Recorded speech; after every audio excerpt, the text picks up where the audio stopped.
I'm going to marry the woman I cheated on you with, and I want a divorce. My husband said this without hesitation. And finally, he said something like this. And because I'm getting married again, I need you to look after my parents. What? I'm counting on you, okay? My mother-in-law, who do not blame her own son for having an affair, and try to depend on me. I cannot be with such insane people. So I told them something. Then my mother-in-law turned pale and apologized to me sincerely. I am so sorry. My name is Vicky. I'm 40 years of age and works a part-time job. My husband Andy and I have been married for about 16 years. We met through work. We were co-workers at the same company. We started working together on the same project and went out for drinks. We grew closer and ended up dating. My husband was 5 years older than me, and from my point of view at the time, he seems to be a mature man. He was funny and cool, and I fell in love with him at once. We then went on several dates and ended up having a relationship. And after about a year of dating, he proposed to me, and we got married. I was very happy to marry the man I loved. I was only 24 years old at the time, but I still decided to get married, so I guess I really loved him. After that, I was happily married with my husband and working together. Then, after 3 years of marriage, our son Daniel was born. He was so cute, thinking he was an angel when he was just born. We were happy, and we were building a good family. I resigned from my job after the birth to focus on raising our son. I thought it was good that I quit my job because I was able to spend a lot of time with my son. And I had a rather good relationship with my in-laws. Every time I went to visit my in-laws, they smiled kindly at me and made me feel comfortable. I thought that I was really living a happy married life. My parents-in-law are very fond of their grandson Daniel. They often came to our house, and we went to visit them. Then my husband made this suggestion. Would you like to move in with my parents? So that Daniel and my parents will see each other every day. We could live in a big house without paying rent. I thought that was a good idea. Because my in-laws and I had a good relationship at that time. My son is going to grow up, then it would be better for him to live freely in a bigger house. I thought so, and agreed to live with them. However, I regretted my decision at the time. At first, I thought that living together with them was going very well. My parents-in-law seemed very happy to be able to live with their grandchildren, and my husband seems relaxed to be back in his parents' house. I tried my best to do housework as a housewife. My parents-in-law and my husband never complained to me. My son grew up to be a good boy, and we all watched him grow up. However, there was something that bothered me. My parents-in-law spoiled my son too much. They bought him everything he wanted and gave him allowance without our permission. I saw this and thought it was not good for my son. I felt it was not good for his education. So one day, I told my parents-in-law, "Can you please not buy Daniel too many things?" When I said this, my in-laws' eyes widened and they became angry. "You are depriving us of a joy of spending time with our grandchild." Do you think you're the only one raising him? They were the ones who yelled at me like that. But as a mother, I wanted to educate him properly, so I didn't take a step back. I didn't mean it like that. Of course you're free to play with Daniel. I'm just asking you not to buy things for him without permission. You know, if Daniel wanted something, you'd buy it for him, wouldn't you? Yes, and how will you take the responsibility if we don't buy it, and it makes him sad and he doesn't like us? It seems that the in-laws buy things for their grandchild because they want him to like them. But what if that makes my son selfish? How are they going to take responsibility? The parents-in-law are very kind. I will explain to Daniel that his grandparents is very kind and loves him. Please don't buy him anything like that. Even though I had said all that, my in-laws did not seem to be convinced. When my husband came home from work, they started talking to him as if it was my fault. Vicky told me not to play with my grandchild. She wants to be alone with him. She wants to fend to him all for herself. I was surprised to hear my in-laws say something completely different, and my husband took them at their word. Hey, what's going on? You're being mean to my mom and dad. Just wait a minute. I didn't do anything like that. I gave my husband a good explanation. I said I wanted them to stop buying him too much stuff for the sake of our child. But my husband believed what my in-laws said, not what I said. Don't be silly. Don't lie to me like that. I'm not lying. Then you are saying my parents are lying. My husband's eyes widened, and he became too angry. In the end, no matter how much I tried to explain, he believed my in-laws' side of the story. I never thought you were such a terrible woman. Since then, my husband and my in-laws have been cold toward me. Your food tastes bad. You serve fish too often. Don't treat us like we're old people, you idiot. Don't bother mom and dad. You really are a useless wife. These are the kind of things my parents-in-law say to me every day. How can they continue to abuse me like that? I think it is mentally exhausting to be abused by people. I even considered divorce. But my son was only about 5 years old at the time. I have been a housewife since my son was born, and I had not worked for a long time. I was also worried about whether I would be able to find a new job. I had no assurance that I would be able to take him with me when I left. In my current situation, my in-laws can take care of him. My husband is likely to decide that he should take him in instead of me because he has a steady salary. Just because I'm not getting along with my in-laws. I didn't want to give up my son. So I had to just bear with it and not get a divorce. They took advantage of the fact that I was not resisting. My in-laws and my husband started to say more and more terrible things to me. They were so abusive to me that I wondered if they were really the same people. So I started not to think of them as people at all. It makes me feel a little better. That's how I lived my hard life day by day.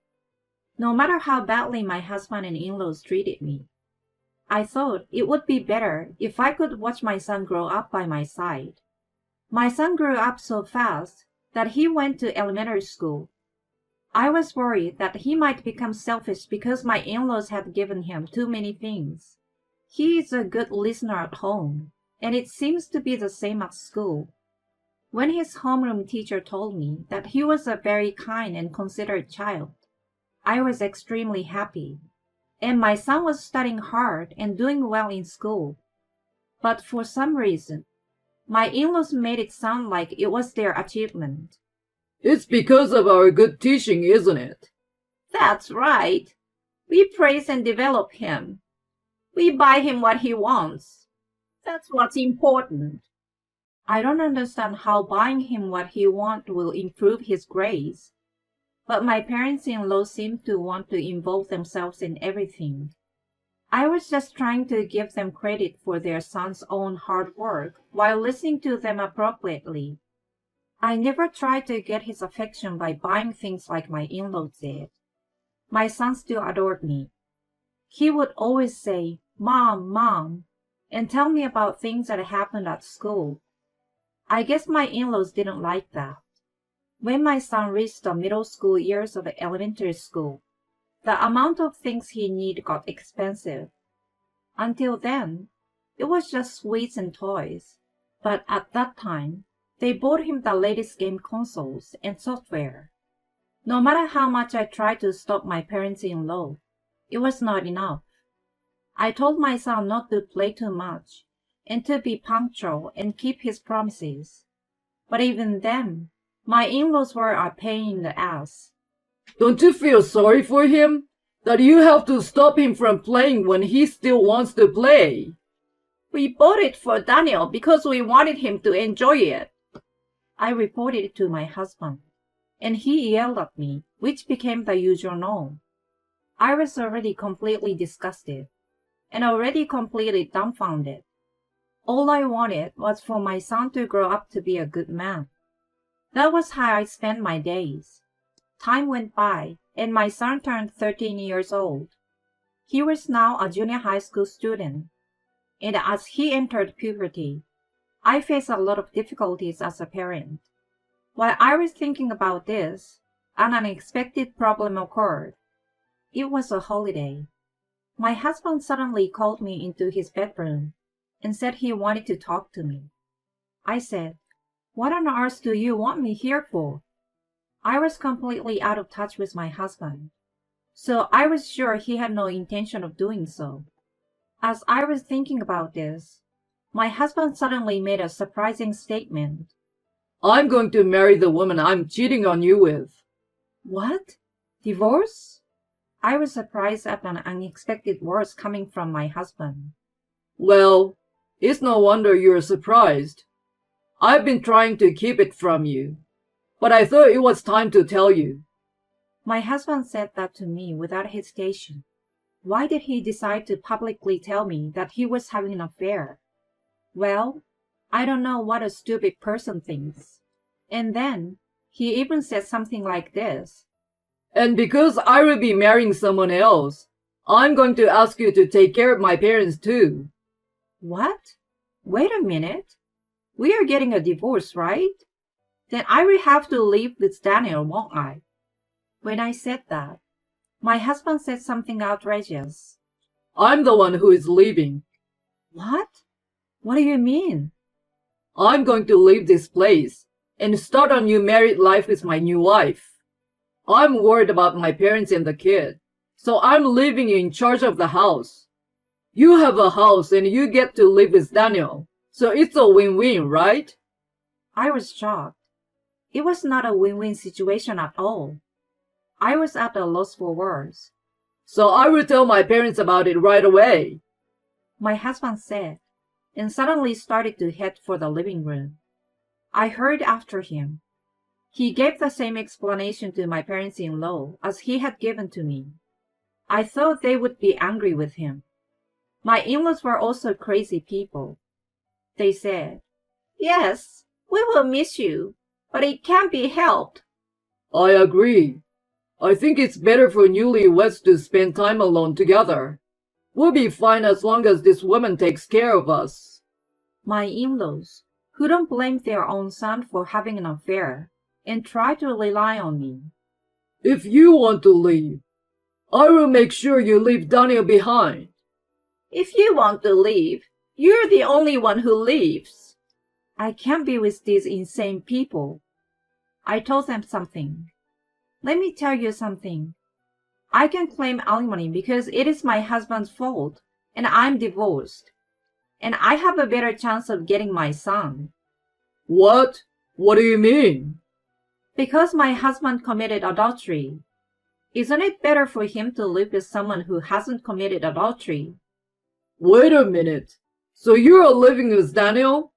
Yes, of course I will. We won't let you. Let's ask Daniel then. My in-laws and my husband said, and went to call my son. They were not going to tell him everything, were they? My son came into the living room. What's wrong? Dad and Mom are getting a divorce. What? So Daniel, how would you like to live here with your grandparents? Such an explanation and question was unfair. I quickly said the important part. You better explain to him that you are divorcing me because of your infidelity. When I said this, my husband and in-laws were in a panic. Daniel is just a junior high school student. Yes, he is. Why are you trying to shock him? My parents-in-law and husband blamed me. But before I could retort, my son opened his mouth. You're the one who caused the shock, aren't you? Why are you all blaming my mother? What? I mean, I could hear you all arguing earlier. You guys are not sure which one I'm going to follow if you get divorced. It's definitely my mother. Daniel, why? Don't you want to live with Grandma and Grandpa? You were nice to me, but you were terrible to my mother, weren't you? To be honest, I couldn't forgive you for that. All of you, Grandma, Grandpa, and Dad. I despised you, and I despised my father for not protecting my mother and blaming her for everything. Despise? My in-laws looked shocked. Anyway, I have one answer. I'm living here with my mother. From now on, I'm going to take care of her. Daniel, I was so happy that my son was on my side.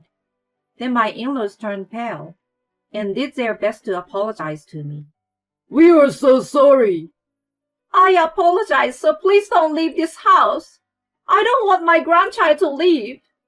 My parents-in-law pleaded with me, and my husband. Please, you guys stay here. If you don't stay here, my plan will be ruined. My plan is to live here. My son and I were not going to give in at any cost. Daniel and I will no longer have anything to do with you. We will definitely be leaving this house, I said, and began to pack up our belongings. My son joined me in packing his bag with only what he needed for the time being. Where are you going? My parents' house. If we go to your parents' house, Daniel will have to change schools. That would be a pity. My husband said things like that and tried to keep us here until the end. I would rather change schools than stay here forever.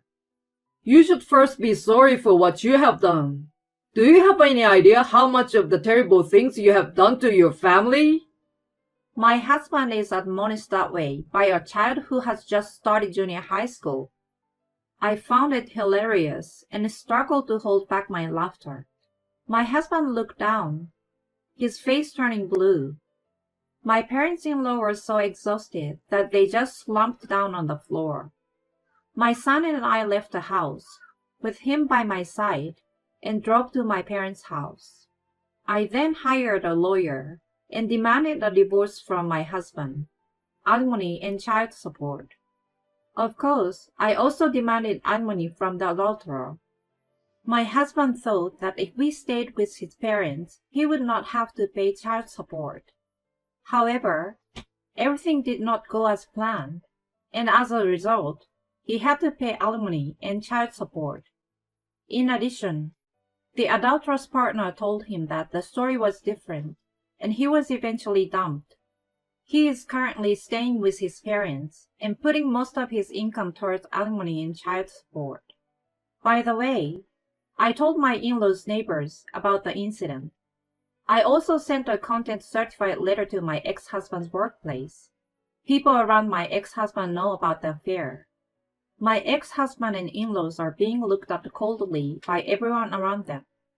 They have been cut off from almost everyone and have become isolated. My ex-husband was told by his parents, "It is your fault. It has become impossible for us to see Daniel."